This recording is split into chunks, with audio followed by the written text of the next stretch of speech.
Olá pessoal, boa tarde! Olá, tudo bom? Espero que todo mundo esteja aí bem, super animado para a gente poder falar um pouco sobre fontes energéticas. Um tema super importante para o Enem, né, Carol? A gente fala muito isso com os alunos em sala. E hoje a gente preparou uma aula que vocês não vão acreditar. Tudo que vocês precisam saber sobre fontes energéticas do Enem. E a gente vai conseguir discutir bastante, assim, da física e a química, né? Nessa interdisciplinaridade, assim, das questões que traz o Enem, né? A gente sabe, com a definição da data do Enem agora para janeiro, era algo que estava criando uma angústia muito grande nos alunos, uma expectativa muito grande por essa definição. E agora que a gente já tem a data definida, colocar ainda mais direcionamento nessa preparação aí e trabalhar bastante, porque janeiro está chegando. E é isso aí. E é foco, acompanha com a gente, que é sucesso para janeiro. Tá. Pessoal, olha só, para quem não me conhece, então, eu sou a professora Patrícia Barros, sou professora de Química. E eu sou a Carolina Rezende, sou professora de Física. O pessoal já começou a mandar mensagem aqui no chat, a Milena, o Rafa, nós vamos falar das próximas lives, tá? A Carol Barros dando boa tarde aqui. Mandem todas as suas dúvidas, perguntas. O objetivo da transmissão de hoje é, de fato, trazer algo bem leve, bem descontraído. Isso aqui não é aquele modelo de sala de aula que a gente está acostumado. Então, é para trabalhar de uma maneira muito diversificada. E dinâmico, né, Paty? Que a gente consiga conversar e isso leve conhecimento para vocês. Então, até porque para o Enem tem que ser fora da caixa, tem que pensar fora da caixa. E foi justamente com essa ideia que a gente conseguiu juntar pessoas maravilhosas para poder montar esse projeto, que é o projeto Enem Fora da Caixa, para mostrar para você que tem que pensar nas disciplinas de maneira conjunta, não dá para pensar isolado não, porque a prova do Enem ela é muito mais do que isso. Tá? Hoje, acho que uma das grandes preocupações que o aluno tem que ter não basta só saber física, então eu estou aqui como professora de física, você de química, mas a gente está tendo que conectar uma ideia com a outra e muitas das vezes é isso que a gente vai precisar lá na hora da prova, né? Só mandar um abraço aí, ó, o Rodrigo também é o nosso outro professor. Exatamente, a gente já vai falar das próximas lives aí, vamos já apresentando para vocês, então, esse projeto que foi um projeto, um start que a gente deu das próximas 3 semanas aí. A gente vai ter live 5 horas da tarde, então hoje eu e a Carol nós vamos falar muita coisa bacana sobre fontes energéticas. E no sábado que vem... Entra o Rodrigo Cruz. Um cara feríssimo na geografia. A gente vai falar de impactos ambientais e aí eu já vou dar um spoilerzinho para quem está acompanhando, que na verdade a gente vai trazer uma visão muito interessante, inclusive associando com os impactos ambientais agora no período pós-Covid, porque houve uma mudança muito drástica, muito grande nos hábitos das pessoas e isso obviamente impacta nos seus descartes, nos lixos, nos resíduos e como que isso vai influenciar então os impactos ambientais que a gente tem por aí. Isso aí.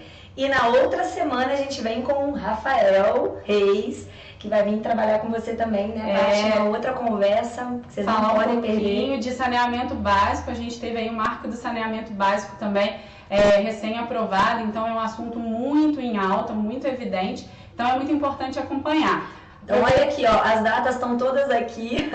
A gente acompanha, já marca aí na agenda para não perder nem um minuto dessas aulas. E como a gente não podia deixar de dizer, sigam os professores nas redes sociais, porque a gente está sempre colocando conteúdo. Eu sou a professora @prof.patricia_barra. Eu sou @Carol Rezende Física. E aí a gente tem ainda o Rodrigo Cruz, o Rafael Reis e muitos outros professores que estão sempre junto com a gente.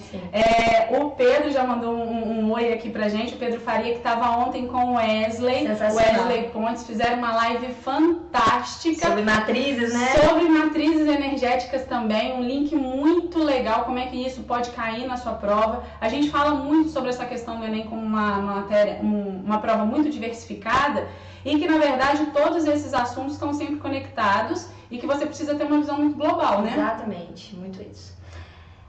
Continuem mandando as mensagens e interajam com a gente, tá? Que a gente vai sempre respondendo, acompanhando vocês aqui. E também não deixem de se inscrever nos canais para poder... Sigam a gente lá nas redes sociais, Instagram. Acompanhar. Isso aí. Antes da gente começar, só para deixar mais um último recadinho, a gente já começa, tá parecendo live sertaneja, né, com aquele monte de propaganda, mas fica tranquilo que não vai ser isso não. Agora em agosto começam os cursos intensivos para você se preparar muito bem para o Enem, que agora já tem data definida lá em janeiro. Eu começo meu curso de intensivo de Química, tá? O início em agosto. A divulgação já vai começar a acontecer, você quer se preparar Química aí para a prova de Ciências da Natureza, né, Carol? É isso aí. A gente começa, eu também tenho uma turma que eu vou abrir agora em agosto, então para você que não tem acompanhamento aí em Física e precisa de um reforço, a gente vai abrir eu vou abrir uma turma, né, de intensivo a partir de agosto e a gente vai levar até a véspera da prova lá para dar todo o suporte, você mandar muito bem na prova de Garantir Física. Que você vai arrebentar na prova de Ciências da Natureza do Enem aí. Fiquem ligados nas nossas redes sociais que a gente vai soltar informações sobre as nossas turmas nas próximas semanas, beleza? Então, sem mais delongas, vamos começar a falar de verdade, né? Sobre energia, sobre fontes energéticas. E por onde a gente começa, Carol? Bom, primeiro, a importância da gente estar estudando esse assunto hoje, principalmente, trazer, assim, novas fontes de energia, recursos que a gente possa utilizar de forma renovável, né? E que também tenham todo cuidado com o nosso meio ambiente. Só que não pode esquecer também, gente, quanto que isso vai custar. Né? A gente fala muito sobre diferentes formas de energia e, na verdade, uma busca incessante por diferentes matrizes, né, por diferentes fontes energéticas. O objetivo, na verdade, acaba sendo a obtenção de calor, né, de um modo geral, a utilização direta desse calor ou até mesmo a utilização desse calor para conversão em energia elétrica. E aí, quando a gente fala, por exemplo, de energia, e é um assunto muito interessante porque a física e a química são disciplinas que conversam muito nesse sentido, não dá para falar de energia sem comentar pelo menos da ideia geral da termodinâmica. Sim, e aí a gente lembra qual é a primeira lei da termodinâmica, que eu acho que vai reger toda a nossa conversa hoje, é a conservação da energia, né? Então, o que vocês precisam ter em mente é que todos os processos que a gente vai mostrar aqui, das usinas, vamos falar da hidrelétrica, termoelétrica, todos os processos envolvem transformação de energia. E essa transformação engloba, né, a primeira lei da termodinâmica. Você vai ter sempre essa quantidade total de energia se conservando. O que aconteceu foi só uma transformação. Então a gente vai ter aqui diversas formas de energia, energia térmica, energia elétrica, né, energia cinética, mas a proposta é vocês terem em mente que o que acontece é a conservação da energia total. E essa é a ideia da primeira lei da termodinâmica, né? Que é isso que a gente tanto busca, né? É um melhor aproveitamento da energia a partir de diferentes matrizes. E o que o Enem sempre explora nas provas, tá? Pegando um gancho até do que acontece lá na geografia. Você tem lá diferentes matrizes e o Enem sempre explora prós e contras de cada matriz, as transformações, literalmente você lembrar das mudanças de estado físico, porque a gente está falando sim de transformações físicas. A gente estava comentando agora há pouco, antes da live começar, sobre a ideia de você comprimir o ar, que a Carol vai falar com mais detalhes, quando a gente fala do processo de uma transformação física e o quanto de energia pode estar envolvida nisso. Quando a gente fala ainda de transformações químicas, que é o conceito básico quando a gente fala de uma combustão, e isso de fato é sempre muito explorado. Então você precisa ter muita ciência de como usar isso tudo numa questão do Enem. Isso. E aí a dica também que eu já adianto para todo mundo é ler com cuidado, né, o enunciado. Muitas das vezes a própria questão vai te dar dicas ali de qual é o processo. Então tenha esse cuidado em ler o enunciado com calma, né? Muitas informações. Isso parece até exagero da nossa parte, porque a gente fala isso sempre. Qualquer professor que conhece da prova do Enem, que está envolvido com a preparação do aluno para o Enem, ele vai falar muito isso para vocês, né? Vamos olhar o comando da questão, que é exatamente o que a questão está pedindo, mas de forma alguma você pode ignorar o que o enunciado está trazendo. Não que a resposta obrigatoriamente vai estar ali, mas muitas vezes o que está descrito no texto é um direcionamento para o que de fato você vai buscar nas respostas. A gente tem muito cuidado com as questões do Enem, especialmente as questões que às vezes trazem um conteúdo teórico, porque o aluno às vezes se preocupa muito com conta. Não estou dizendo que não tem bastante. A gente vai falar disso. Vai falar disso, mas tem muitos conceitos teóricos, como a Carol acabou de falar, da primeira lei da termodinâmica, quando a gente fala dessas transformações de energia que muitas vezes os alunos ignoram, porque eles acham que é aquela parte muito básica e que isso não vai ser necessário. E isso, na verdade, está lá embutido na questão e às vezes a resposta é aquele contexto, aquele conceito mais simples que tem. E a gente tem que tomar muito cuidado com isso que a Patrícia comentou. Quando eu leio algumas alternativas de questões que já foram cobradas de forma isolada, eu leio a alternativa... Ela está correta, só que ela não responde ao comando da questão. Então você tem que tomar muito cuidado com isso. Então eu não vou ler as alternativas de forma isolada, eu vou ter que ver se ele responde ao comando da questão. Então sempre tome esse cuidado nas questões teóricas, principalmente nas teóricas. E aqui, como a gente vai trazer para vocês, nós vamos discutir diferentes matrizes energéticas, pontos positivos e negativos de cada uma, mas sempre trazendo um senso crítico também. Porque existem muitas matrizes que são ambientalmente corretas, são super benéficas, mas quando você vai olhar para a questão do valor, do custo de implementação disso, acaba ficando inviável. Não tem viabilidade econômica, aí não adianta. Então a gente já começa falando da matriz elétrica brasileira aí, como é que a gente vai apresentar esse gráfico para vocês, né, Carol? Bom, a gente tem aqui ainda a energia vinda da hidrelétrica como sendo a nossa maior parte de energia ainda no Brasil. A gente teoricamente fala que a hidrelétrica ela é uma energia renovável, né? Você usa, na verdade, a energia mecânica ali do represamento da água de um rio. E aí você consegue transformar isso na energia final que você quer aproveitar, a energia elétrica, né? Bom, mas a gente não pode isolar e ignorar o crescimento de algumas energias que a gente está vendo aqui. Então, assim, a energia, apesar que ainda tem um percentual baixo, visto aí na comparação com a hidrelétrica, a gente tem ainda a solar em grande crescimento, a eólica no Brasil também teve grande crescimento nos últimos anos, e biomassa, que teve também essa porcentagem em relação a anos anteriores, já é bem mais significativa, né? Então, e lembrando também que a ideia é comparar também, se a gente for falar dessa matriz elétrica brasileira e comparar com a matriz mundial, o Brasil, teoricamente, está usando uma energia limpa. Porque a hidrelétrica é uma fonte limpa, né? Não estou isentando que não tem impactos ambientais, tá, especialmente gente? Na implementação dela. Exatamente. A gente sabe da construção da área exatamente. Que acaba sendo alagada, precisa ser alagada para a construção da tem impactos sócio e ambientais também. Mas comparado com a energia usada como base mundial, muitos países usam basicamente a termoelétrica nuclear, né? A Europa acaba usando muito, exato. A gente vai comentar também sobre isso. Exatamente. Então, é sempre fazer esse link, igual a Carol acabou de mostrar aí esse gráfico, que exemplifica muito bem qual a principal matriz energética do Brasil, que ainda é a hidrelétrica, e sempre fazer um comparativo com outros países, com isso mundialmente, e sempre associar o motivo do porquê no Brasil. Por que a gente usa a hidrelétrica, claro, e por que os países, por exemplo, da Europa não utilizam. Claro, tem um fator aí geográfico muito limitante, né?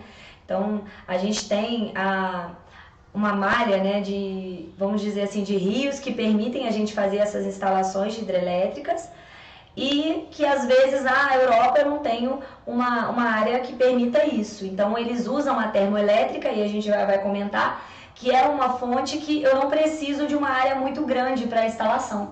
Então isso é um ponto muito importante, essa diferenciação, porque para a hidrelétrica você precisa de uma área, como a Carol falou, enorme. Com características o rio de relevo, né, que eu consigo o relevo daquele ambiente precisa ser favorável para que você não tenha que provocar um desnível, né? E aí isso já é aproveitado de acordo com o próprio relevo daquele local. E o problema todo da hidrelétrica também pensando na área que você vai ter que inundar para fazer a represa do rio. E o impacto que isso traz para aquela região, para as pessoas daquela região. Então é sempre fazer esse paralelo. Não dá para falar de fontes energéticas, de matrizes energéticas, sem fazer um paralelo com questões geográficas, com questões políticas, com questões econômicas, porque de fato é isso que rege um conjunto. Exatamente. Então vamos dar continuidade aí, vamos passar aqui agora especificamente para a hidrelétrica, que aí a Carol vai falar mais um pouquinho sobre a gente tenta colocar aqui uma figura para vocês sobre como seria a base de transformação de energia numa hidrelétrica. Então, assim, importante vocês saberem que são processos físicos envolvidos. Então, a gente vai falar de uma base química, e aí a Patrícia vai falar melhor nas próximas usinas, né? Mas a hidrelétrica são transformações de energia física. Então, assim, você começa com uma energia mecânica como forma de potencial gravitacional. Então, só para vocês lembrarem, ó, a energia mecânica, ela pode estar presente em duas formas. Ela pode estar presente como energia potencial e ela pode estar presente como energia cinética. Então, a gente começa com um desnível e esse desnível envolve a energia potencial gravitacional, beleza? E aí você usa a água do próprio rio para que, quando ele desloque por esse desnível, você fez uma transformação de energia. Você pegou aquela energia potencial gravitacional e transformou em cinética. Você usa o movimento dessa água para uma turbina. E aí a turbina, você tem as pás das turbinas, elas se movimentam e o eixo da turbina está conectado, Patrícia, a um gerador. E é importante lembrar de um nomezinho aí que a gente vai falar, na verdade um termo, que é o processo envolvendo essa transformação de energia cinética, movimento, para energia elétrica, né? Que é o que você quer lá retirar no fundo, lá no final, né? Objetivo. É um processo chamado de indução eletromagnética. Então a gente não vai entrar em detalhes, mas é importante vocês já terem gravar esse nome, esse do processo, né? E é um processo físico, tá? Então não é uma reação, não mudo a matéria, eu simplesmente tenho ali uma conversão de energia física, beleza? Então, basicamente é isso, ó, energia gravitacional, converti em cinética, de cinética para elétrica, tá? Acho que uma das grandes vantagens da hidrelétrica é que ele tem um bom rendimento, é muito simples o mecanismo, se a gente for olhar, né? O mecanismo de conversão. O mecanismo de conversão, né, Carol? Em parte de estrutura, por mais que exija uma área muito grande, o valor da construção e tal, mas assim, é um processo. O princípio em si é relativamente simples, né? Principalmente quando você compara com outras, né? Exatamente. Quando você compara com uma usina nuclear, que já envolve um processo de fissão nuclear e a gente vai discutir muitos outros detalhes por trás disso, você acaba falando igual o Carol falou, de transformações físicas que não são menos importantes do que transformações químicas, muito pelo contrário. Exatamente. E aí, vale só um comentário, Patrícia, quando eles gostam de cobrar essa parte envolvendo cálculo, lembra do que a gente comentou lá no início, conservação de energia total. Então, você imagina assim, ó, eu tenho um determinado valor de energia lá no início do processo, que é a energia potencial gravitacional, e você vai fazer uma conversão. Se ele fala que tem um determinado rendimento essa usina, você precisa levar isso em consideração. Ele vai te dar uma porcentagem, e essa porcentagem, ela representa o quanto daquela energia total você efetivamente conseguiu converter em energia elétrica. Considerando que existe uma perda do processo, assim como existe em reações químicas, quando a gente discute um rendimento diferente de 100%. Exatamente. E aí, ter calma na hora de você montar a parte do cálculo da energia inicial, falar dessa ideia, se caso ele cobre um determinado valor de rendimento, e prestar muita atenção também na unidade de medidas, tá? Então a gente está falando... é a conversão delas, né, Carol? Exatamente. A gente está falando de medidas em larga escala, né? Então eu estou pensando assim, em valores muito grandes. Então ele vai usar mega, o prefixo mega, ele vai usar giga. Então vocês têm que saber converter esses prefixos que vão estar presentes ali na hora de medir energia. Esse ponto que a Carol falou é muito, muito importante, não só para esse tópico quando a gente fala de fontes energéticas, não. uma das coisas que, de um modo geral, os alunos acabam por nervosismo, até por uma questão mesmo do tempo, que a gente sabe que é muito apertado na prova, que acaba errando, é por uma questão de se perder em meio às unidades, se perder em meio às conversões. Seja até mesmo a transformação de joule para caloria. Sim. E um outro detalhe, ele fala muito também esse tipo de contexto em potência. Então ele vai te dar um valor em potência. E eu falo muito com os meninos, eles brincam, porque eu falo no português, tá, gente? Eu falo watts. Então eu não faço a pronúncia em inglês, eu falo em português, watts. Mas a importância da unidade é você lembrar o significado dela. Ela representa joules por segundo. E aí faz a leitura disso. Então, a leitura da unidade é crucial. Você define a fórmula, quando você precisa da fórmula, através da unidade. E essa leitura da unidade que eu brinco lá, que eu falo watts, tem que lembrar, é joules por segundo. Aí a Carol fala watts, mas fala joule. Que chique. É pra poder usar com equilibrar. O que mais, Carol, que a gente fala de hidrelétricas? Fechamos hidrelétrica? Sim, acho que sim. Agora a gente pode falar um pouquinho agora da termoelétrica. Termoelétrica. E, nossa, tem muita coisa legal pra gente falar de termoelétrica. Primeiro, quando a gente fala de termoelétricas, a gente acaba falando da conversão também de energia. E aí a gente vai falar exatamente nessa questão toda aí de calor, a gente precisa produzir calor.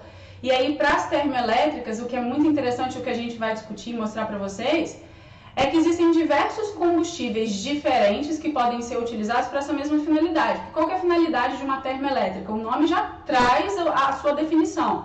É, de novo, uma transformação, só que agora a gente não vai falar de energia potencial, né, Carol? Não, agora a gente não fala de energia, a gente até vai falar de energia cinética vai estar aí, mas eventualmente aqui existe um processo químico que obrigatoriamente vai acontecer. E isso é um ponto muito importante, até para fazer uma conexão e um comparativo entre essas diferentes formas de produção de energia.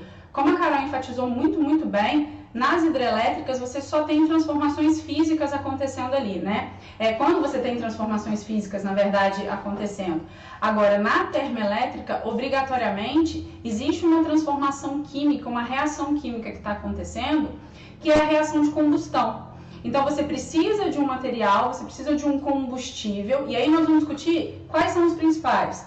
Carvão mineral, a gente fala de gás natural, as próprias usinas nucleares que geram calor também para essa conversão. É uma forma de termo. Ela não deixa de ser uma aplicação disso, né? Então você tem diferentes combustíveis que vão ser utilizados para a finalidade de gerar calor. Mas aí o que você faz com esse calor? Esse calor normalmente ele é utilizado para vaporizar a água, para gerar vapor de água, e justamente esse vapor de água ele é direcionado para a turbina. E aí, Patrícia, é importante ressaltar, da turbina para o gerador, o processo é semelhante à hidrelétrica, vai ser semelhante na usina nuclear. Então, quando você recebe, de alguma forma, o movimento e faz essas turbinas girar um eixo, né? Você dali vai transformar aquela energia cinética em energia elétrica por meio, de novo, da indução eletromagnética, beleza? É muito interessante quando a gente fala dessas diferentes matrizes e assim, o âmago que o Enem traz. O objetivo final é a produção de energia elétrica. Nesse caso, né, a produção de energia elétrica para as mais diversas finalidades. Como que a gente chega nessa energia elétrica? Que tipo de transformação ou quais tipos de transformação vão estar envolvidas nisso? A gente discutiu as hidrelétricas com a transformação de energia mecânica, de energia potencial, gravitacional e chegando na cinética. Aqui você tem uma transformação química acontecendo que vai gerar calor, que vai fazer com que haja uma mudança de estado físico aí. A água, ela sai do estado líquido, vai para o estado de vapor e esse vapor, de novo, movimenta uma turbina e acaba transformando aí uma energia cinética em energia elétrica. Então, esse é o princípio básico de qualquer termoelétrica. Qual que é a grande questão quando a gente fala das termoelétricas? Que tem um ponto negativo, bem significativo quando a gente fala das termoelétricas. Não necessariamente das termoelétricas, mas os produtos que são gerados a partir da queima dos combustíveis que aí são utilizados, na sua grande maioria, para colocar as termoelétricas em funcionamento. E aí entra um outro ponto, né? Qual combustível você vai usar? E qual que é o ideal, né? E a gente consegue comparar, não é isso? A gente tem o carvão, né? Tem o gás natural. E se a gente fizer uma comparação, eu pergunto, Patrícia, assim, porque eu entendo que o processo físico a partir da termoelétrica ele fica muito semelhante. Fisicamente eu recebi ali o calor, o calor vindo de uma combustão. E eu, como ali a física, eu imaginei, gerei vapor do mesmo jeito, eu consegui movimentar a turbina, produzir energia elétrica. Mas e a combustão? Então, assim, você trocar o combustível, né? Se você vai usar carvão, se você vai usar gás natural, implica muito na quantidade de CO2 que você vai conseguir liberar. E aí, já aproveitando o gancho, ainda dentro de termoelétrica, como a gente está falando que a termoelétrica ela precisa de uma fonte de calor, ela precisa do calor para fazer essa conversão aí, essa conversão física do estado da água líquido para o gás. Além de diversos combustíveis, especialmente combustíveis até de origem fóssil, né? Quando a gente fala, ou até mesmo o próprio gás natural também, a gente tem as usinas nucleares, que têm um funcionamento próprio, mas o princípio básico das usinas nucleares também está associado a uma produção de calor. E aí, o que é feito com esse calor? A mesma coisa. É você converter a água no estado líquido, passando para o estado de vapor, e esse vapor de água movimenta uma turbina e aí novamente... O processo é muito semelhante daí para frente. Eu acho que a diferença primordial entre uma usina nuclear e a termoelétrica é qual reação química que você trabalhou. Então a termoelétrica a gente trabalha a combustão, né? E a usina nuclear você vai trabalhar a fissão nuclear, né? E aí quando a gente fala da questão mesmo da usina nuclear, e é algo muito interessante porque a prova do Enem, ela cobra esse assunto, ele pode aparecer de diversas maneiras. Pode cobrar o cálculo envolvendo, por exemplo, cálculo de tempo de meia-vida, análise de gráfico, ou também pode cobrar a parte teórica envolvendo o funcionamento de uma usina nuclear. Como a Carol já mencionou, a gente vai estar falando de um processo que envolve uma fissão, que seria uma quebra de um núcleo maior, pesado, de um radioisótopo. No caso das usinas nucleares, a gente está falando basicamente de urânio-235, né, que é o radioisótopo mais utilizado, que é um núcleo grande, pesado, que vai haver a fissão. Quando há um processo de fissão, e aí é legal porque a gente acaba ficando aqui, olha que bacana, nós estamos dentro do reator nuclear, isso é muito legal, né? Que é exatamente lá dentro que acontece esse processo que tem que ser absurdamente controlado, porque a quantidade de energia que é liberada é uma quantidade muito, muito grande. A gente está falando de fato de situações que podem ser muito catastróficas. Toda vez que a gente fala de usinas nucleares, energia nuclear, alguns tópicos são sempre abordados, todo mundo pergunta. Por exemplo, Chernobyl. Quando a gente fala do desastre, né, que aconteceu em Chernobyl, e aí eu aproveitando já, tenho uma dica para te dar, assistam a série Chernobyl, tá? Que vale muito, muito, muito a pena. Fantástico, porque é uma série que retrata com muita riqueza de detalhes a sequência de fatos que aconteceram durante o processo de explosão de um reator nuclear. E aí eu vou aproveitar que a gente está aqui e mandar um beijo pro Rômulo, nosso amigo Rômulo, fera da matemática. Por que eu estou falando do Rômulo? Porque este louco, meu amigo querido, foi em Chernobyl, foi fazer aquela visita para conhecer os arredores de Chernobyl, pelo menos do que hoje existe lá da cidade fantasma e de tudo mais. Mas que de fato, sempre é a primeira coisa que todo mundo fala. E foi realmente um desastre muito significativo para a Ucrânia e para toda a região, né? Incalculável, né? Incalculável até hoje, por muitos milhares de anos, porque houve uma ruptura, houve uma falha mecânica que acabou causando uma explosão. E aí, com essa explosão, houve de fato, além daquela liberação de energia da explosão em si, houve vazamento de radiação. Porque quando a gente fala do processo de fissão nuclear, existe uma liberação de energia térmica muito grande, mas existem outras formas de energia que também são liberadas, quando a gente fala especialmente de radiação gama, entre outras.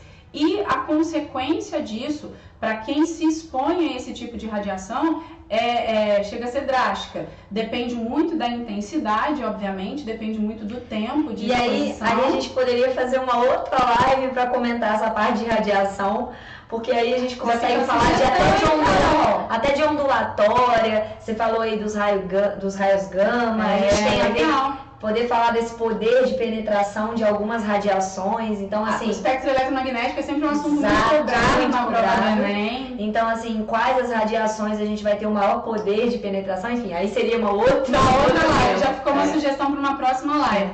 Mas quando a gente fala, especialmente das usinas nucleares, qual que é o princípio básico, né? Quando a gente fala, então, das usinas?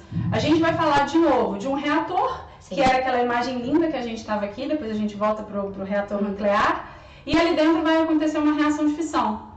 Essa reação de fissão vai liberar, além de outras formas de energia, vai liberar muito calor, muito calor.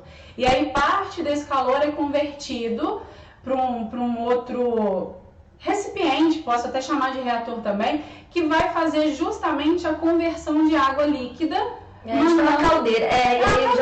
Não deixa de ser um reator, é uma espécie de panela de pressão, né? Exatamente. E aí ali dentro vai acontecer de novo uma conversão de energia de água no estado líquido para o estado de vapor. E de novo, o que vai acontecer com esse vapor? Vai movimentar a turbina. Então a usina nuclear, ela funciona basicamente com o mesmo princípio de uma usina termoelétrica. Ela utiliza calor oriundo de uma reação nuclear, e é muito importante, que é muito diferente das reações, por exemplo, de combustão, porque o que acontece numa reação nuclear é, de fato, a quebra de um núcleo maior em núcleos menores, com formação de novos elementos e por aí vai, e essa energia, que precisa ser muito bem administrada, é responsável por essa conversão. E aí, quando a gente fala de usinas nucleares, que é sempre muito importante você sempre colocar o que tem de positivo, o que tem de negativo de qualquer fonte energética. E não dá para falar de usinas nucleares sem pensar, e é importante lembrar que tem um ponto positivo também, né? Tem. A gente até comentou no início, né? Um dos pontos positivos é que você não precisa de uma área muito extensa, como era a necessidade da hidrelétrica. Então, você consegue instalar uma usina nuclear, termoelétrica, em um espaço relativamente pequeno, né? Comparado a uma hidrelétrica, e aí a gente consegue justificar o porquê da maior parte dos países na Europa usarem ainda a usina nuclear como sua maior parte de fonte, né? Energética. E tem um detalhe, Patrícia, rapidinho, que era importante. Você volta lá naquela imagem que a gente tinha Isso. A gente não comentou, e tem um detalhe aí importante, tá aí na figurinha, vê se dá pra ver, galera. Aqui, aí atrás, do lado da Patrícia, à esquerda, Paty. E aqui ao contrário, Na verdade, a gente tem um equipamento chamado condensador. E aí esse condensador já foi motivo de cobrança em questão do Enem.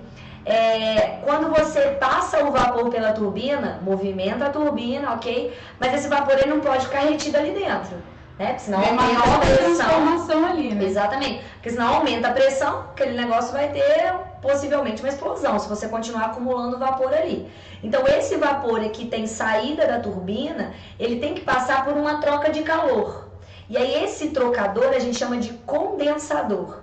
O que ele vai fazer? Ele vai pegar esse vapor e ele vai condensar, exato. E vai retornar com essa água agora para a caldeira novamente. Então você tem um ciclo ali da água que mantém o funcionamento dessa usina. E aí entra um impacto, querendo ou não, é um impacto importante, que a gente chama de poluição térmica, né? Porque para você fazer esse condensador trocar calor, ele capta a água de um rio, normalmente do mar, mar, quando, por exemplo, você pensa em Angra, a usina nuclear de Angra. Algumas usinas acabam se instalando em regiões muito próximas do mar, justamente para fazer o uso daquela água para um processo de resfriamento. Só que quando você devolve essa água do condensador para aquela fonte lá, para o mar, você acaba devolvendo ela em uma temperatura maior. Isso promove um aumento da temperatura média, né? Daquela água, né? Daquele ambiente. Isso baixa de oxigênio. E aí, isso já é uma coisa muito legal que a Carol tá falando, porque isso faz um link muito lindo com a biologia. Sim. Porque quando você aumenta a temperatura daquele ambiente, você baixa a oxigenação daquela água e aí já entra a biologia. Entra a biologia, porque você acaba liberando o oxigênio que estava dissolvido e que era necessário para a manutenção da vida aquática, da vida marítima ali, da vida marinha, ele acaba sendo liberado para a atmosfera. Então você diminui a quantidade de oxigênio dissolvido e isso acaba trazendo uma série de complicações. Então olha como é lindo quando a gente consegue integrar todos esses assuntos. A gente falou de uma reação nuclear, que é um processo extremamente complexo, não é tão simples quanto muitos podem imaginar. Com isso a gente está falando da liberação de energia térmica, sim, que vai ser transformada, e entra de novo a termodinâmica e a primeira lei falando novamente desse processo de conservação, transformação da energia. Aí a gente está falando de uma energia térmica, a gente está falando de um processo que envolve uma mudança de estado físico para a movimentação de uma turbina, para geração de energia elétrica, mas isso traz um impacto ambiental que traz uma consequência dentro da biologia muito grande. Exatamente, é incrível. Essa é aquela ciência da natureza. Por isso que a prova do Enem, ela não é uma prova segmentada tanto que você olha para muitas questões e fala, essa questão é de química, física ou biologia. E a gente teve isso, né? Nos anos anteriores, a gente chegava para pegar a prova e resolver, né? Fazer a correção. E a gente ficava assim, essa questão não é física. Não, ela era as três, né? Eu precisava da biologia para entender lá o ciclo do carbono, toda a parte de biologia. Eu precisava da química para me explicar o que era a combustão, a reação de combustão. E eu precisava da física, por exemplo, para entender a nomenclatura que ele utilizava ali. Então, assim, é fantástico essa ideia. E aí, quando a gente fala de usinas nucleares, até para a gente ir para as outras matrizes, é muito importante sempre colocar, não numa balança, né? Porque isso está associado às necessidades de cada país, para você optar por uma usina nuclear ou por uma hidrelétrica. Não é uma escolha tão simples, puramente ambiental, não é uma questão só levada nesse ponto. Mas a gente precisa levar em consideração que um dos pontos muito, muito negativos quando a gente fala de usinas nucleares é exatamente o que você faz com todo aquele resíduo gerado a partir desse processo de fissão nuclear. Porque quando você tem ali um combustível, que é normalmente um urânio, né, que tem uma determinada quantidade de urânio radioativo, porque nem todos os isótopos são radioativos, à medida que essa fissão ela vai acontecendo, aquele urânio ele deixa de ser tão eficiente no processo de produção de energia. Então ele deixa de ser utilizado na usina nuclear, sim, porém ele não deixou de ser radioativo, porque ele vai continuar liberando radiação por diversos milhares de anos. E aí você tem um resíduo radioativo que não serve para ser combustível, mas ele ainda é um problema. Como fazer o descarte desse resíduo? E aí sim, o lixo nuclear, que seriam os resíduos dos processos nucleares, que não é somente a pastilha de urânio. Quando a gente fala de radioatividade, aí eu acho de fato, Carol, que vale outra live. Muitos outros objetos que entram em contato com urânio dentro do reator, eles passam a ser radioativos e eles também passam a ser resíduos. Lixo. E você precisa, de fato, ter uma noção muito grande de como armazenar. Por que armazenar?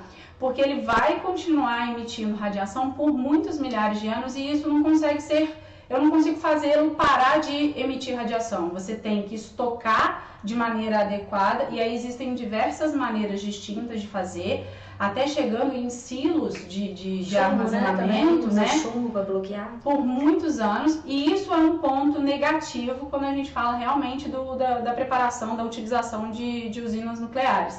Então é sempre ficar muito atento em relação a isso, né, Carol? Adoro esse reator. Ai, elas estão aqui lindas dentro do reator. Bom, voltando ainda para falar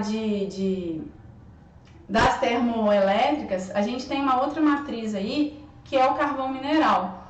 O carvão mineral acho que ainda é um dos principais combustíveis das termoelétricas, junto com o gás natural, que tem vindo para competir com ele, especialmente por questão de preço. Mas aí a gente traz uma grande questão que é algo que o Enem explora muito, tá? Vamos ficar muito ligados nisso aí. Quando a gente traz as reações de combustão. Aqui vocês vão ver que eu estou mostrando a equação de combustão do carvão, e aí eu estou falando especificamente da ideia do carvão mineral e do gás natural, que aí eu estou falando do metano, tá? E quando a gente fala dessas reações de combustão, é lembrar que o oxigênio vai fazer parte dessas reações e que há uma liberação de calor. Eu estou falando de uma reação exotérmica, né? Que aí já faz de novo um paralelo lá com a física, mas especialmente o que isso tem de impacto ambiental tão grande? A emissão de gás carbônico, o que acaba intensificando o efeito estufa. Sim. E aí entra essas reações mostrando ali o calor da reação, né?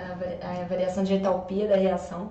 E aí você vê, olha, dá pra vocês observarem os valores aí. Então o gás natural, Patrícia, tem muito mais energia na reação. Pois é. E aí quando a gente traz esse conceito associado à quantidade de energia liberada, é muito importante fazer uma relação com a estequiometria. O Enem explora muito isso nas questões, tá? Qual que é o grande lance? Você precisa conhecer as principais fontes energéticas e qual a implicação disso. Por exemplo, eu tenho uma reação que eu preciso ficar muito atenta em relação ao balanceamento dela, tá? Porque esse balanceamento ele vai implicar na sua análise o que você faz com essa reação.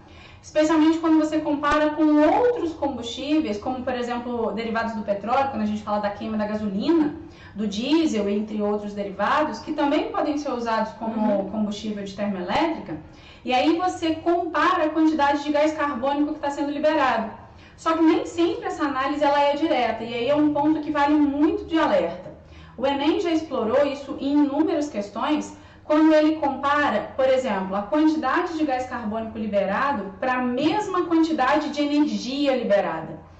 E aí você tem que fazer um paralelo. E outra coisa, muitas vezes também essa comparação ela não é em mol, porque quando a gente olha o valor do ΔH, o ΔH ele é dado, como é uma relação dada que depende da quantidade de matéria, a quantidade de energia liberada é por mol de combustível. Só que você chega num posto de gasolina, você não fala aqui, ô frentista, pode abastecer o meu carro colocando 5 mol de gasolina, por favor? Então você compra ou adquire combustíveis normalmente em massa ou volume. Exatamente. Aí entra outros problemas também. Eu discuto isso quando eu falo, por exemplo, de dilatação e eu falo da gente comprar o combustível medindo isso em volume, mas aí eu falo que a liberação de energia propriamente está envolvendo massa, né?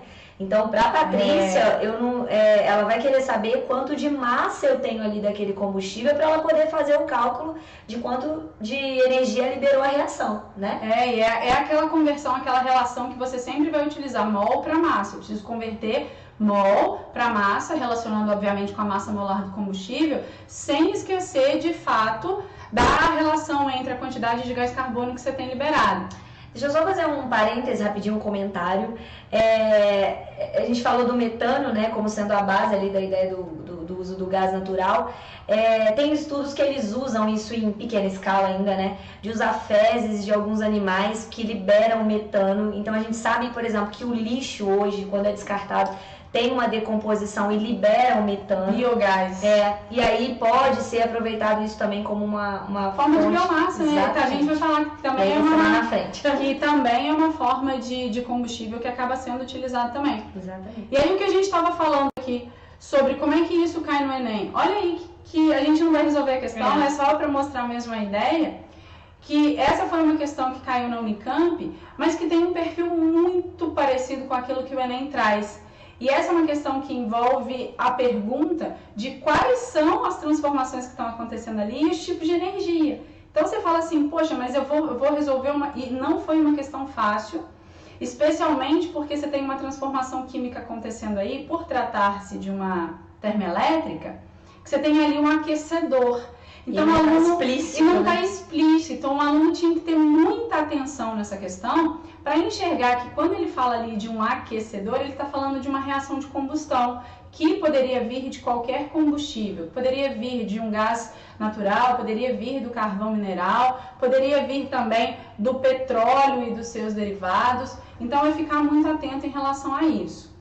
Quando a gente fala do petróleo, cai na mesma linha do gás natural, cai na mesma linha do carvão. A gente tem, no caso da gasolina, um derivado fóssil, de origem fóssil, que tem toda uma questão de ser não renovável, dos impactos que isso traz. Tem uma liberação, igual a Carol chegou a comentar, tem uma liberação muito grande de energia ali, mas olha a quantidade de gás carbônico. Olha, 8 mols, se a gente for olhar naquela reação, e sabe que a outra, tudo bem, era menos energia, mas a quantidade era menor, né? Só que na reação. E aí nunca façam essa comparação direta, porque você precisa associar a massa e comparar com a quantidade de energia liberada. Então, assim, é sempre um ponto de muita atenção, de muito alerta que tem que ficar em relação a isso também. Bom, estamos caminhando, né, Carol? Estamos caminhando aqui. Ainda falando de fontes energéticas, agora a gente vai falar de coisas biocoisas, biocombustíveis. Ainda falando sobre muitos combustíveis que são utilizados para manutenção de termoelétricas e não só das termoelétricas. Agora já entra muito, até mesmo associada à ideia da gasolina, a utilização desses combustíveis para veículos, automóveis dos mais diversos. E aí é muito importante quando a gente fala de biocombustíveis, é vocês lembrarem e associarem que, de um modo geral, a gente está falando de combustíveis que têm origem vegetal, em grande parte, e são renováveis, o que é um ponto de vantagem em relação aos combustíveis derivados do petróleo e muitos outros. E a grande questão, eu me adiantei falando lá da questão das fezes e tal, de alguns animais que podem gerar o metano e você poder aproveitar isso como uma forma de gerar calor, né, na combustão. É entender que muito desses materiais que vai ser usado como base dessa construção de biodiesel era antes um lixo, né? Então, assim, você ia ter problema, você ia ter problema com descartar esse material. E hoje ele vira quase que uma solução para você poder usar ali como matéria-prima de uma termoelétrica, né? Não, com certeza. E hoje, quando a gente fala, por exemplo, aqui dos biocombustíveis que a gente está apresentando para vocês aqui, é algo muito interessante porque hoje a proposta é desenvolver tecnologia para você aproveitar tudo daquele material. Quando a gente fala, por exemplo, do etanol, que também é uma das principais formas de combustível do Brasil hoje, que o Brasil é um dos maiores produtores de etanol que você tem aí, você tem o etanol obtido a partir da fermentação da cana-de-açúcar, naquele processo muito conhecido, muito discutido, na verdade, né? Que aí você tem conversão da sacarose em diversas outras substâncias e que dentre elas você acaba destilando, e aí já entra um processinho aí de separação de misturas, em que você define e separa o etanol para ser usado como combustível. Só que aí sobra um problema, que é o bagaço. O que você faz com toneladas e toneladas e toneladas de bagaço da cana-de-açúcar, que é a principal matéria-prima para obtenção do etanol? O que você faz com aquele bagaço, com aquela quantidade toda? Torna-se um problema. E aí que entra toda a análise do poder calorífico que esse material pode gerar.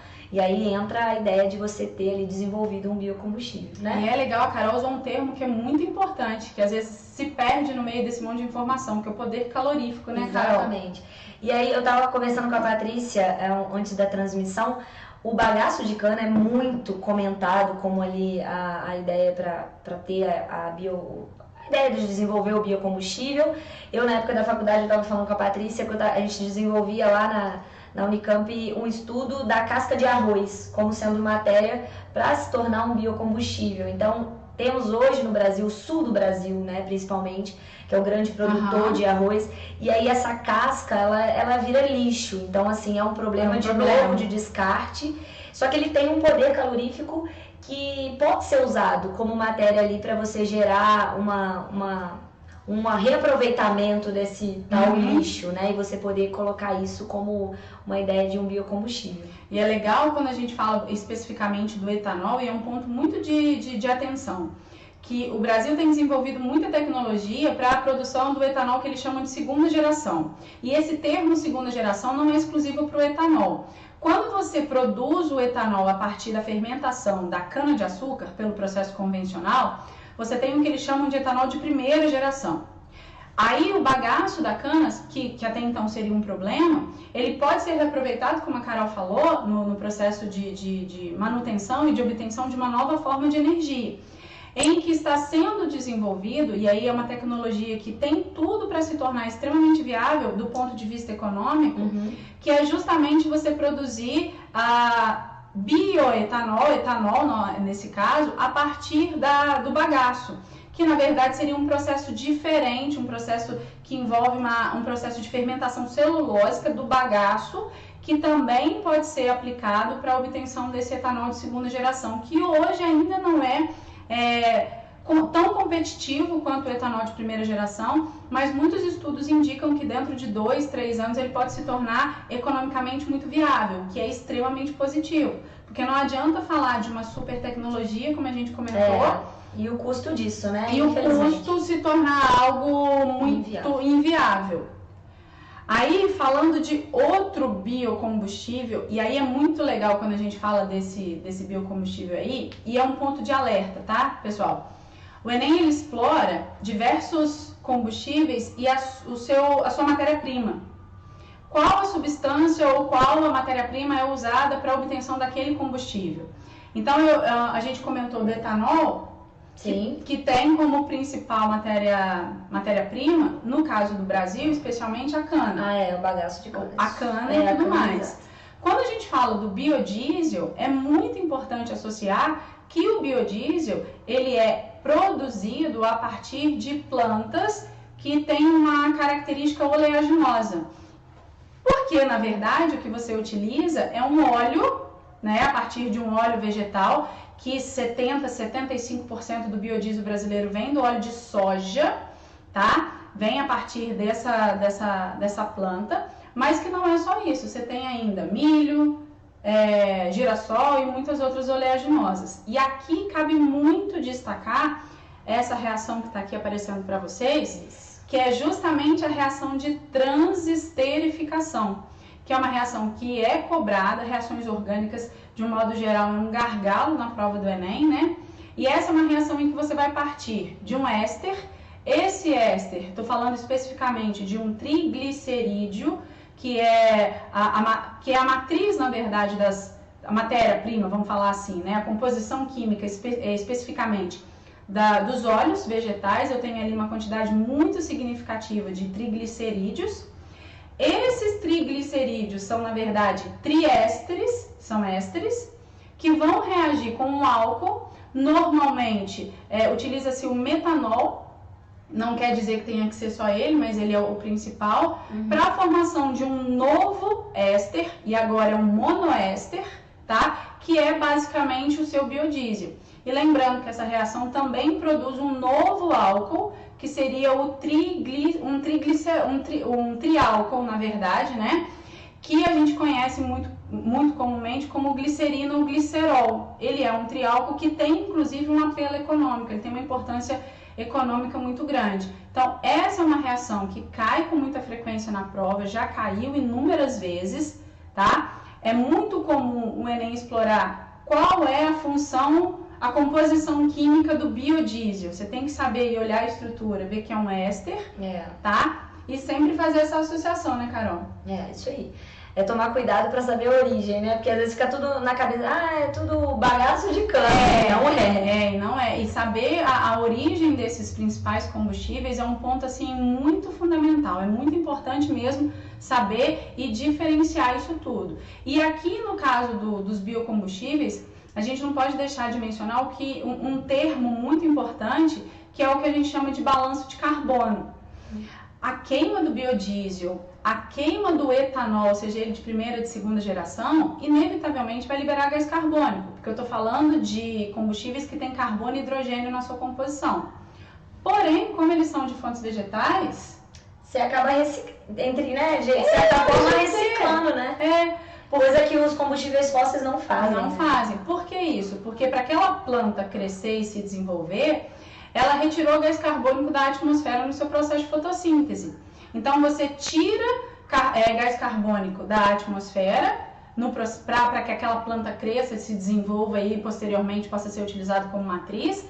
E a queima desse biocombustível vai liberar CO2, mas parte do CO2 ele foi removido. Mesmo que não seja um equilíbrio perfeito, querendo ou não, a gente tem um balanço muito faz muita mais... diferença, faz muita diferença. Quando você para pensar numa matriz oriunda do petróleo, derivados, igual a Carol falou, de fontes não renováveis, você não tem retirada nenhuma. É só emissão. É só emissão de gás carbônico. Então você tem aí um prejuízo ambiental muito grande nesse sentido.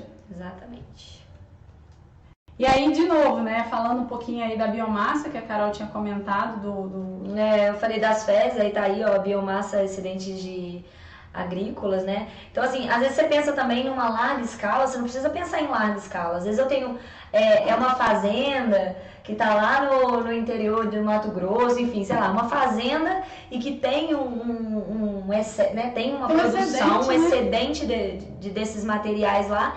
Ele pode utilizar aquela energia ali para a própria manutenção da fazenda. Então, assim, não necessariamente você tem que pensar em uma coisa em larga escala, de uma usina que trata isso, né? E é muito legal falar, a Carol mostrou isso lá no início, que hoje é a terceira maior fonte de matéria-prima, né, para obtenção de energia no Brasil. Então, vem crescendo muito. Isso também já foi cobrado em questão do Enem, tá? Inclusive o processo de conversão, a utilização dessa biomassa, como é que isso qual era o processo até chegar lá na energia elétrica e quais são, o que pode ser usado como um biocombustível, o que pode ser usado como uma biomassa? É o que a Carol falou, você tem ali resto de folhas, a gente falou do bagaço. O bagaço para ser usado para produção de etanol, mas ele pode ser usado também como matéria-prima direta, isso mesmo. Então tem muita coisa interessante e importante para poder falar nesse sentido. Tema fundamental mesmo para o Enem, como o pessoal está comentando aí com a gente. Isso aí. A gente vai falar um pouquinho agora da energia solar, né, Patrícia? O Brasil teve um crescimento da utilização da energia solar. Infelizmente, a gente entra numa barreira que a Patrícia estava até comentando aqui antes da live, que é a barreira da viabilidade econômica desse projeto, né? Então, muitas das vezes, a gente não consegue implementar e fazer o uso dessa energia solar pelo custo de implementação das chamadas placas fotovoltaicas.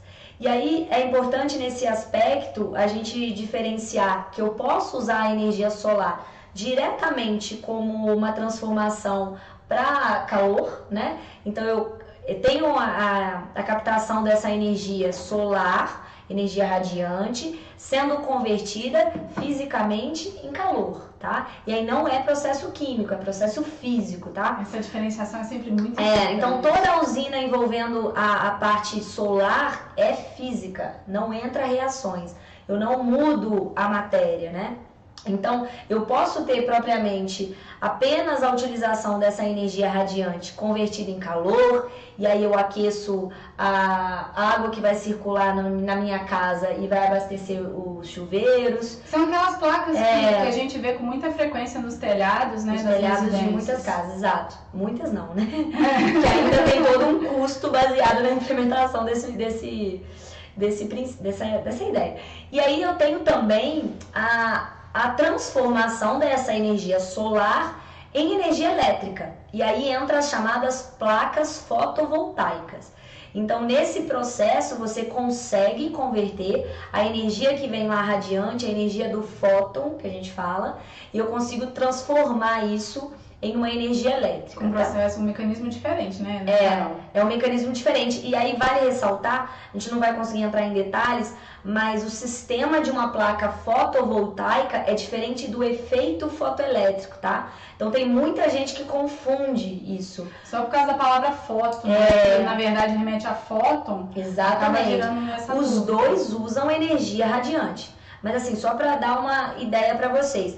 O efeito fotoelétrico é aquele desenvolvido pelo Einstein lá, prêmio Nobel em 1915, mas ele é pensado no funcionamento, por exemplo, da iluminação pública. Isso é o efeito fotoelétrico, tá? Então você tem ali placas que vão receber, e aí é importante que dá para diferenciar. Quando você fala efeito fotoelétrico, são dispositivos metálicos, condutores. Então, ele recebe energia radiante, isso promove movimentação de elétrons na superfície. Exatamente, na superfície, e aí você consegue ter aquele efeito que o Einstein desenvolveu, né? E aí, a placa fotovoltaica já é uma movimentação organizada, ordenada. E aí o próprio nome acho que vai tentar lembrar, ó, fotovoltaica, ele cria uma diferença de potencial. E aí não é um material puramente condutor que você vai usar. Então basicamente a placa fotovoltaica, ela é feita como se fosse em camadas, e eu tenho ali entre uma ponta e outra, eu coloco um material que a gente chama de semicondutor, justamente para você deixar uma diferença de potencial elétrico. Então assim, é diferentes processos, e aí... A Dani perguntou se esse tipo de energia tem um alto rendimento. Não, a energia solar é baixo rendimento, isso é um problema, tá? Então assim, a gente não vai conseguir, apesar de ser uma energia renovável e tudo mais, a gente não vai ter um elevado rendimento. Direto para a térmica, tá? As placas fotovoltaicas, a gente já pode dizer que é um sistema, então eu já estou pensando em energia radiante direto para elétrica. Aí você pode aumentar o rendimento. E é legal porque para quem estava acompanhando o iniciozinho da live, um pouco antes, a gente deixou passando um vídeo falando sobre o grafeno.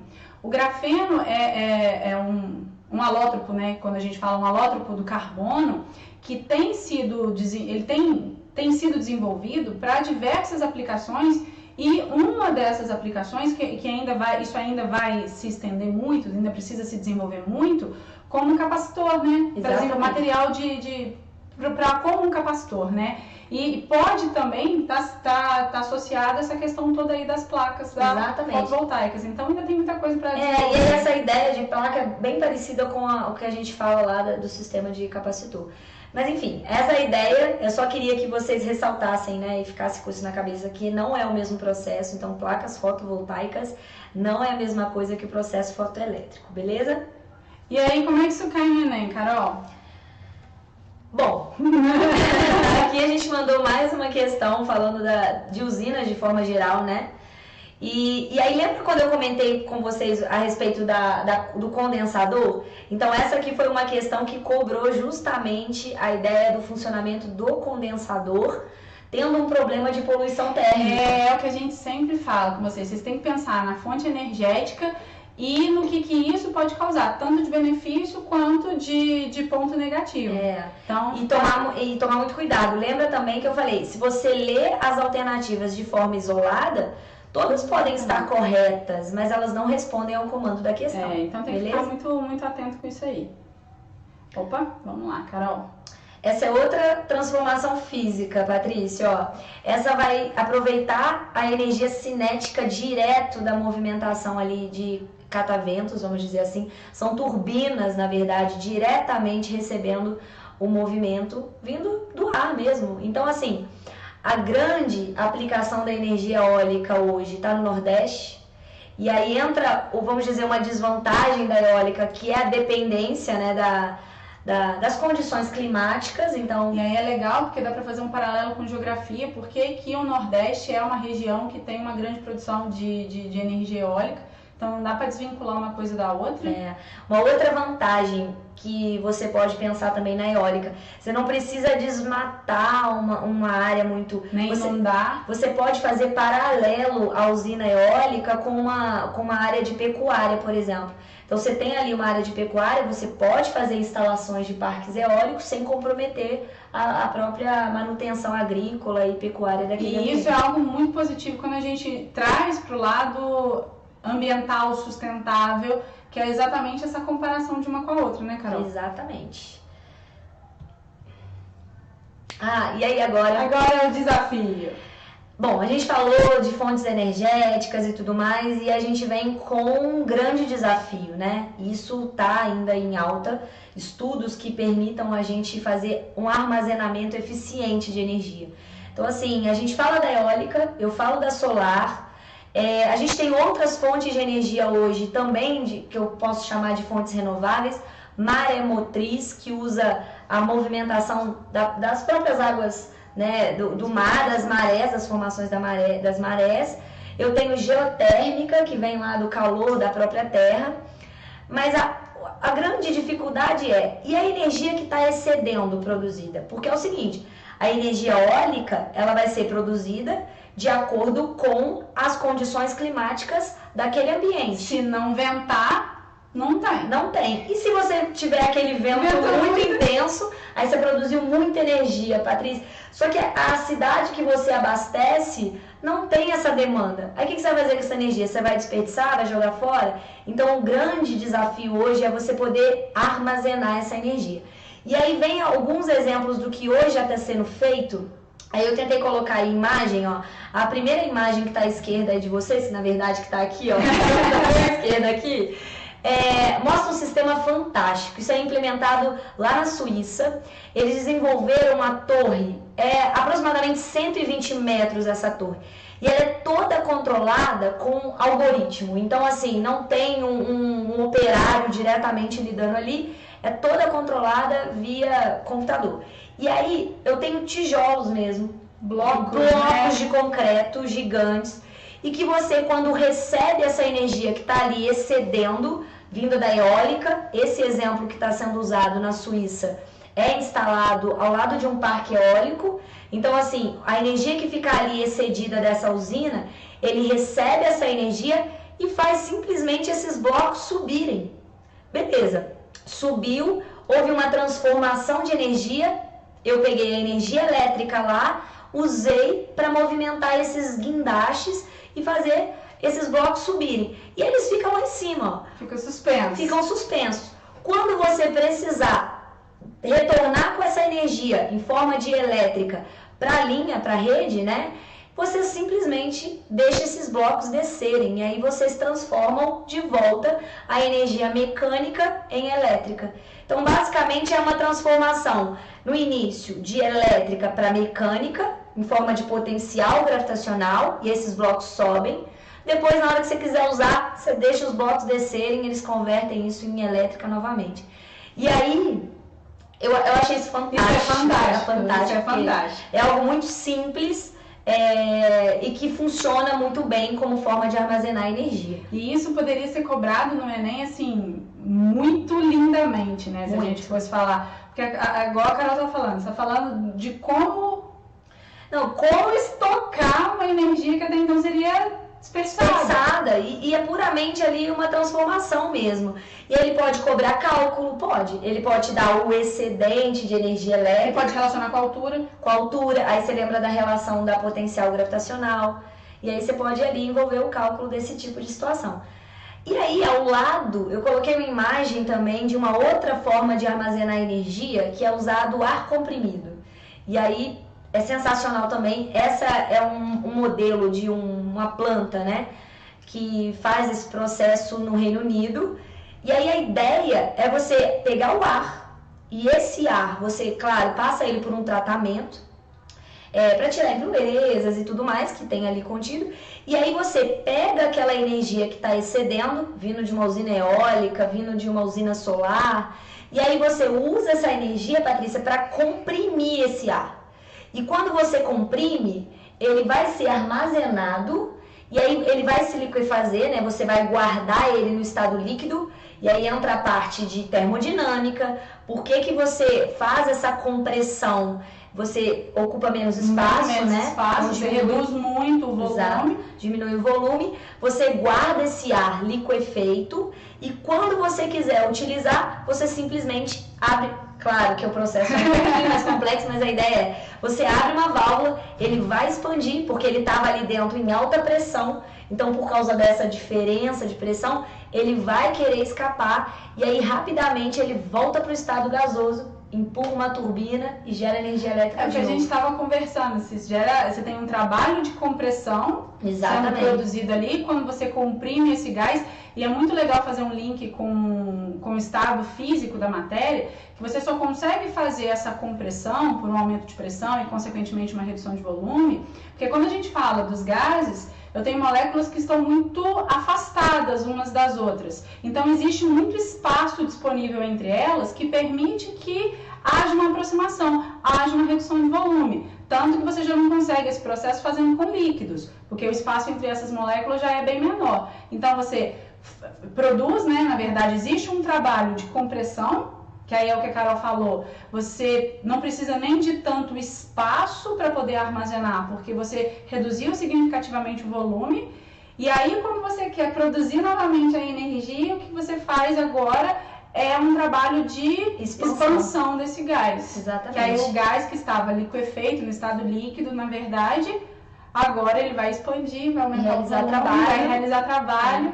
E aí, de novo, a física acontecendo, a química acontecendo, tudo em prol de produzir energia. Produzir não, né? Transformar energia. Que é muito, muito, muito interessante. É muito legal da gente poder falar disso.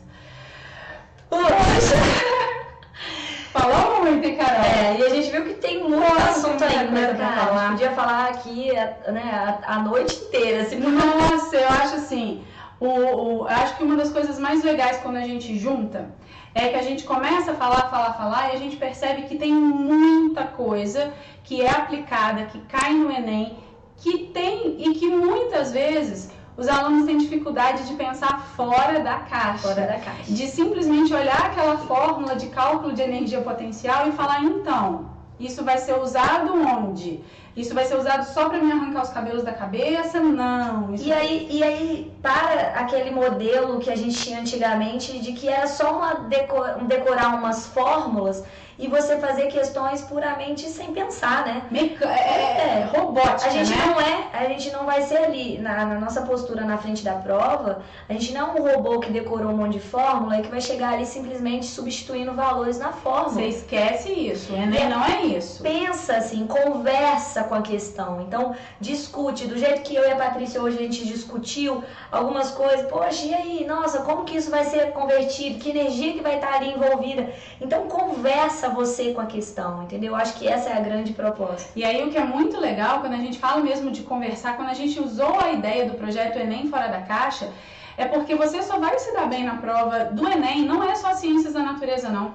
Quando você olhar para a questão, igual a Carol falou, e conversar com a questão e englobar tudo que você aprendeu, tudo que você aprendeu na aula de história, o que isso tem a ver com a distribuição geográfica, porque tudo está associado, não dá para pensar. Já foi a época que você chegava lá com um monte de fórmula decorada, um monte de reação decorada e que você ia bem na prova. E eu falo, né, a gente fala na nossa postura mesmo de professor, né? Se eu pego uma questão hoje lá e falo, essa questão aqui é de física, mas se eu ficar simplesmente focada em só o conhecimento de física, eu não vou resolver. Então eu preciso abrir a minha cabeça, eu preciso aprender um pouco de química também, ter teoria, eu interagir na questão, eu preciso saber o básico da biologia. Então, assim, é uma renovação não só de pensamento crítico do aluno, é um desenvolvimento. E é um desenvolvimento nosso também, né? Da gente poder interagir dessa forma e pensar. Eu acho que é isso que a gente tem que estar ali proposta para fazer.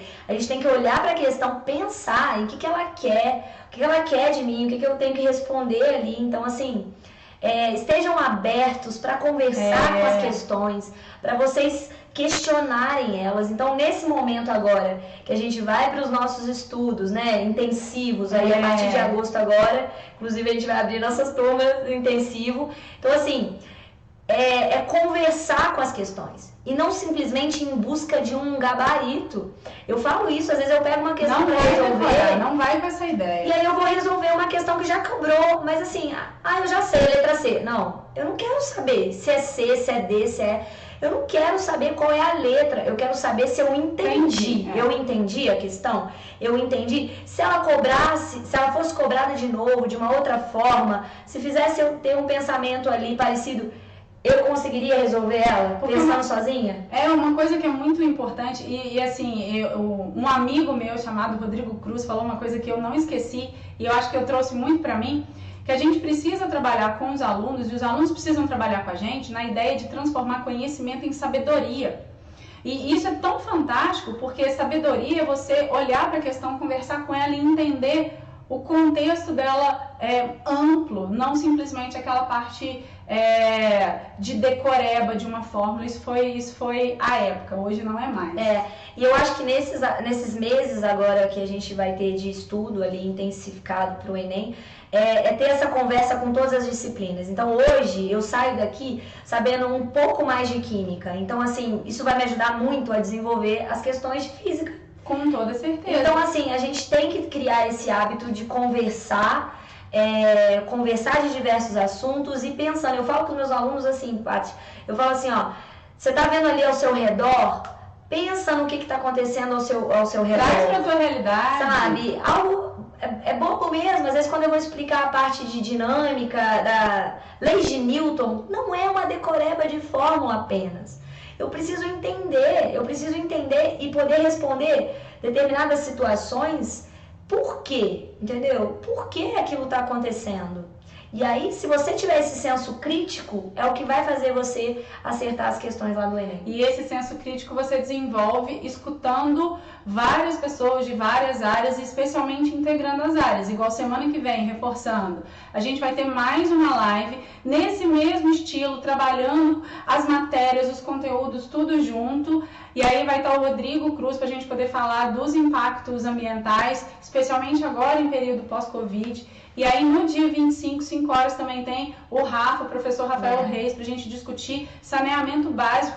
Poxa, você consegue trabalhar esse tema dentro da filosofia, dentro de sociologia, dentro de história, dentro de geografia, dentro de química. Então é algo muito, muito amplo.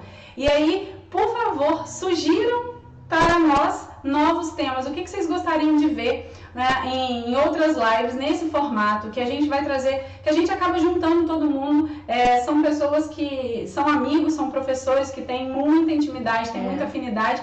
Então, aproveitando a oportunidade que você já se inscreveu no meu canal do YouTube, no canal da Carol, no canal do Rafael, vai mandando pra gente as sugestões que vocês têm. Olha, eu gostei muito e eu quero uma live do próximo tema que seja isso. Traz a sugestão que a gente monta algo bem bacana, porque esse projeto é só um start que a gente está dando, mas tem condição de ir muito longe, sempre pensando em trazer coisas muito interessantes que sejam aplicadas para vocês que vão fazer o Enem. E fazer a diferença, né? Porque muitos agora buscam, assim, o detalhe, o que é diferente, o que você não vai encontrar num livro, o que você não vai encontrar numa apostila. Então, a apostila ela não pensa sozinha. Então, quem pensa é você. Então, é isso que a gente está aqui. Tem que desenvolver. Exatamente. Eu acho que a nossa postura, e eu acho que é isso, né? Eu acho que os professores daqui para frente, o papel deles é muito mais do que simplesmente colocar a teoria no quadro.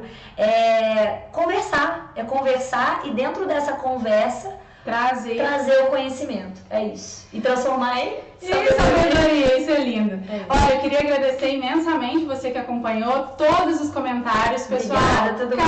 Carol, Mariana, Bruna, Poliana, Daniele, Maria Antônia, Paula, a Gabi e muitos outros, a Livinha, a Lívia, todo mundo que participou, Daniele, a Alicia, a Nath, o Charles, que é um lindo professor nosso também, professor de português, um fantástico, o Luan, professor de biologia também, fantástico, Letícia, Tainá e todo mundo que participou, beijos para todo mundo. Então, mandem as suas sugestões de próximas lives, que a gente tem muita coisa boa para poder falar, tá bom? É isso aí, obrigada por quem ficou até agora assistindo a gente, espero ter ajudado. Tchau, gente! Um beijo.